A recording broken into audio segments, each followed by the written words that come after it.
Olá, meu irmão, minha irmã, bom dia, graça e paz em nome de Jesus. Vamos começar mais uma semana na presença de Deus, amém? Você está animado, animada? Eu espero que sim, meu irmão, eu espero que sim, minha irmã. Nós precisamos estar sempre animados no Senhor. Anima-te, meu irmão, em nome de Jesus. Bom, vamos prosseguir aqui, nós vamos terminar o capítulo 22 do livro de Atos. Eu vou começar no 22, no versículo 21 e até o 30. Diz assim, olha: Mas ele me disse, vai porque eu te enviarei para longe, aos gentios. Ouviram-no até esta palavra e então gritaram, dizendo assim, tira tal homem da terra porque não convém que ele viva.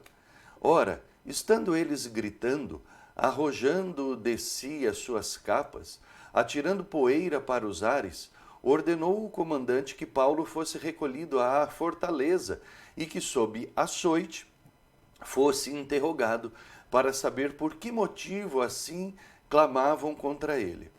Quando o estavam amarrando com correias, disse... Quando estavam amarrando com correias, disse Paulo ao centurião presente, ser-vos-á porventura lícito açoitar um cidadão romano sem estar condenado? Ouvindo isto, o centurião procurou o comandante e lhe disse, que estás para fazer? Este homem é cidadão romano.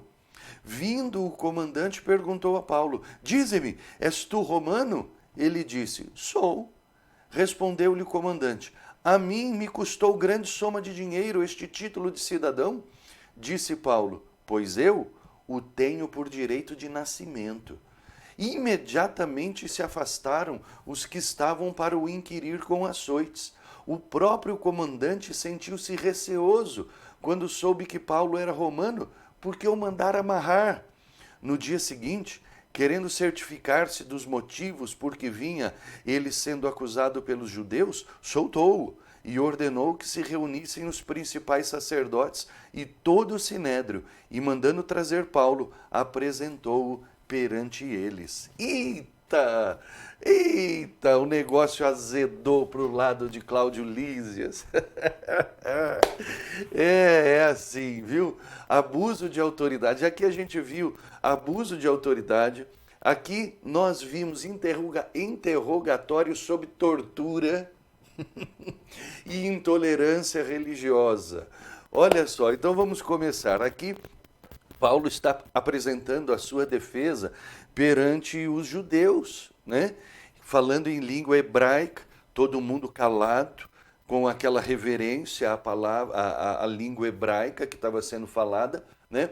E foi até o ponto em que Paulo disse que que ele estava seguindo a orientação de Deus e que Deus o mandara aos gentios. Aí foi demais para os judeus. Aí foi demais. Por quê? Porque aqui a gente tem que ver o contexto religioso dos judeus.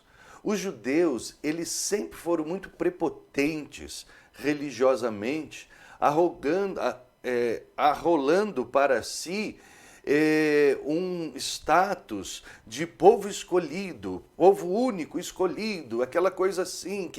E Deus, na verdade, eles inverteram as coisas. Deus, ali para aquele povo, era uma propriedade dos judeus. Não eram os judeus que eram propriedade de Deus. Eles tinham um relacionamento como se Deus fosse propriedade deles. E ele não podia fazer mais nada. E os gentios não eram nada. Não tinham nem alma, né? Bom, muito bem. Aqui ainda havia aquela esfera de odiar Jesus Cristo, não é? E agora, Paulo, um judeu, né, dizendo que Deus o chamou para falar do Messias e que o Messias era Jesus, que era odiado por eles, eles tinham crucificado Jesus, e que Deus mandou ele levar a salvação aos gentios. Para com isso, vamos apedrejar esse cara. Mata ele, ele não é digno de viver, como diz aqui no versículo 22. E aí começa o alvoroço. Aí o que acontece? Eles arrancam as capas, jogam para cima, jogam poeira para cima, vira um alvoroço, né? Gritaria e tudo mais. Aí o que acontece? O comandante Cláudio Lísias pega Paulo e manda ele para Fortaleza e já dá a ordem: açoita o cara, certo? Aí o que acontece? Deixa eu explicar como eram esses açoites. Aqui era o seguinte: eles iam interrogar e era comum entre eles a tortura. Então, como era o açoite? Havia um poste e esta pessoa era amarrada a este poste com as costas nuas, né, viradas não para o poste, para fora, como fizeram com Jesus. Então a pessoa era amarrada, curvada, as costas ficavam expostas e cacetada, varada, né? Existia um instrumento de tortura deles chamado escorpião. Foi usado em Jesus o escorpião. Que acontece o seguinte: era um cabo onde eram amarradas várias tiras de couro de diversos tamanhos. Na ponta dessas tiras de couro tinha bolinhas de chumbo, haviam pedaços de ossos e ganchos. Então eles vinham e davam na pessoa, e aquilo então o que acontecia? As bolinhas de chumbo, imagina que dor, ela batia, quebrava ossos, os ossos dilaceravam, cortavam a pele, e aqueles ganchos, eles agarravam na carne, e quando puxava, arrancava a carne da pessoa, e a história diz que chegava a se ver as estruturas profundas das pessoas. Ai, dava para ver os ossos e até os órgãos internos de tanto dilaceramento que acontecia ali. A tortura era muito grande. E eles faziam isso no interrogatório. Meu amigo, ali você assume até o que não fez. Não é verdade? Você confessa tudo. Você confessa. Se falarem assim, ó, você foi abduzido por discos voadores, fui. Você fala até o modelo do disco voador, não é verdade? Ô, meu papai! Então é isso aí. Então veja bem, era assim que funcionava a coisa, né? Jesus passou por essa situação. E aí só que tinha uma limitação, hein?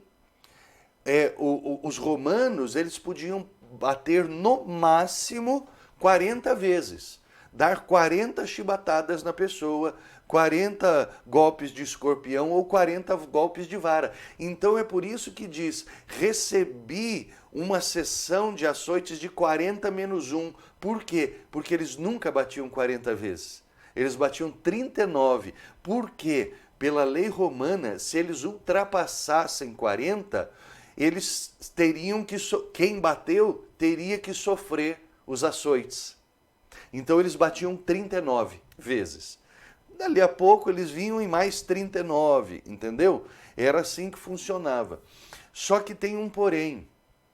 Um cidadão romano não podia ser açoitado, não podia nem ser amarrado. Quem amarrasse um cidadão, quem açoitasse um cidadão romano poderia ser levado à morte, era pena de morte. E quem amarrasse um cidadão romano poderia ser preso.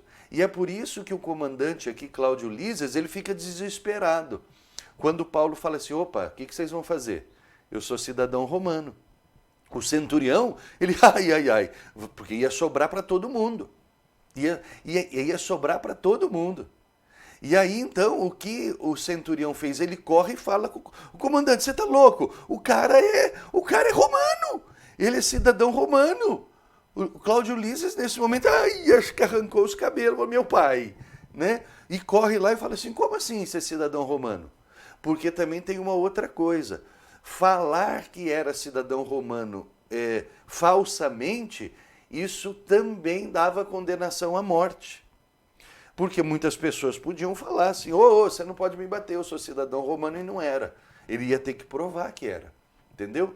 Aí ele chega e vai investigar. Você é cidadão romano? Como que você é cidadão romano? Isso me custou muito dinheiro, porque podia se comprar caro. Isso me custou muito dinheiro. Paulo fala, não me custou nada. Eu sou cidadão romano por nascimento. Porque o pai de Paulo, né, ele era da corte romana. Então Paulo já nasceu cidadão romano. Aí o negócio ficou pior ainda. Pior ainda, porque ser cidadão romano por nascimento era algo muito importante. Então, o que ele fez aqui? Quando as pessoas que estavam perto dele, com os instrumentos de tortura na mão, ouviram, eles, sebo nas canelas. Eita, eu não quero nem que esse cara veja quem sou. Se mandou. Eles, sumiram, né? No 29 diz que imediatamente eles se esfarraram, eles que estavam ali se afastaram, né? E aí ele, o Cláudio Lisas, o comandante, ele ficou com receio também, porque foi ele que mandou amarrar. Se Paulo quisesse usar isso a favor dele, ele poderia ter usado. Ele poderia ter falado às autoridades, olha, esse cara me mandou amarrar, eu sou cidadão romano, entendeu? Mas Paulo nunca usou isso. Paulo ele nunca usou, além dos limites, o privilégio de ser um cidadão romano. Entendeu? Né? Foi o próprio Paulo quem escreveu, tudo me é lícito, mas nem tudo é conveniente que eu use. Nem tudo me convém. Você vê que coisa tremenda, né? Esse ensinamento de Paulo, ele sabia até onde ele devia ir. Ele não queria prejudicar ninguém. Sabe? Entendia a situação. O comandante estava ali no papel dele, certo? Sim, ultrapassando os limites, né? Mas Paulo não quis prejudicar a ele e nem a ninguém. Bom, muito bem. Então aí o que ele faz aqui, o comandante? Não, espera um pouquinho, quem está acusando ele são os judeus, a causa é religiosa, vocês que decidam. Que vocês, então, reúnam o Sinédrio e eu vou apresentar Paulo e vocês, daqui para frente, é com vocês. Né? Ou seja, lavou as mãos. A mesma coisa que Pôncio Pilatos fez. A mesma coisa. Ele lava as mãos e agora joga a batata quente para outro. Né? E aí, então, a partir de amanhã, nós vamos entrar no capítulo 23 e nós vamos ver então Paulo agora perante o Sinédrio. Lembre-se que o Sinédrio é o supremo tribunal religioso, vamos dizer assim, da época. Amém, meus irmãos? Então até amanhã, em nome de Jesus.